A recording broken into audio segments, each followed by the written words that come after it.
أعوذ بالله من الشيطان الرجيم. بسم الله الرحمن الرحيم. أفرأيت الذي تولى وأعطى قليلا وأكدى عنده علم الغيب فهو يرى أم لم ينبأ بما في صحف موسى وإبراهيم الذي وفى صدق اللہ العظیم۔ سورہ النجم آیت نمبر 33 تا 37 آپ کے سامنے تلاوت کی۔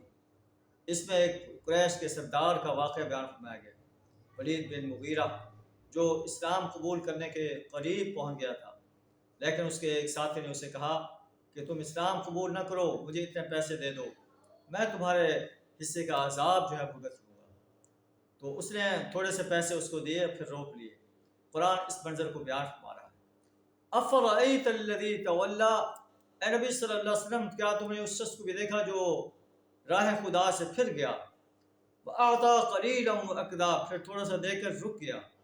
عِندَهُ عِلْمُ الْغَيْبِ فَهُوَ يَرَىٰ، کیا اس کے پاس غیب کا علم ہے کہ وہ حقیقت کو دیکھ رہا ہے؟ کیا اسے ان باتوں کی کوئی خبر پہنچی ہے جو موسیٰ علیہ السلام اور ابراہیم علیہ السلام کے صحائف میں بیان ہوئی ہے؟ وہ ابراہیم جس نے وفا کا حق ادا کر دیا، کیا وہ ان باتوں سے باخبر ہے؟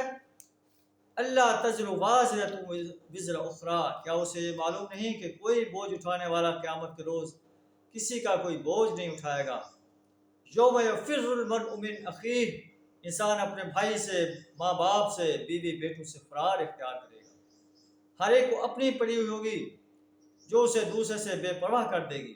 وَأَلَّيْسَ لِلْإِنسَانِ إِلَّا مَا سَعَىٰ، اور یہ کہ انسان کے لیے کچھ نہیں ہے مگر وہ جس کی اس نے ساز کی، اس کے مطابق قیامت کے روز اس کا بدلہ ملے گا۔ اگر وہ برے اعمال کرتا رہا تو اس کی اسے سزا بھگتنی پڑے گی، اور اگر نیک اعمال کرتا رہا تو اس کی اسے جزا ملے گی۔ وَأَنَّ سَعْيَهُ سَوْفَ يُرَىٰ، اور یہ کہ اس کی سعی ان قریب دیکھی جائے گی۔ ثُمَّ يُجْزَاهُ الْجَزَاءَ الْأَوْفَىٰ، پھر اس کو اس کی پوری جزا دی جائے گی۔ اللہ سے دعا ہمیں اپنے آپ کو حسین سے حسین تر اعمال کرنے کے لیے کوشاں رہنے کی توفیق عطا فرمائے، برے اعمال کرنے سے اپنی پناہ عطا فرمائے۔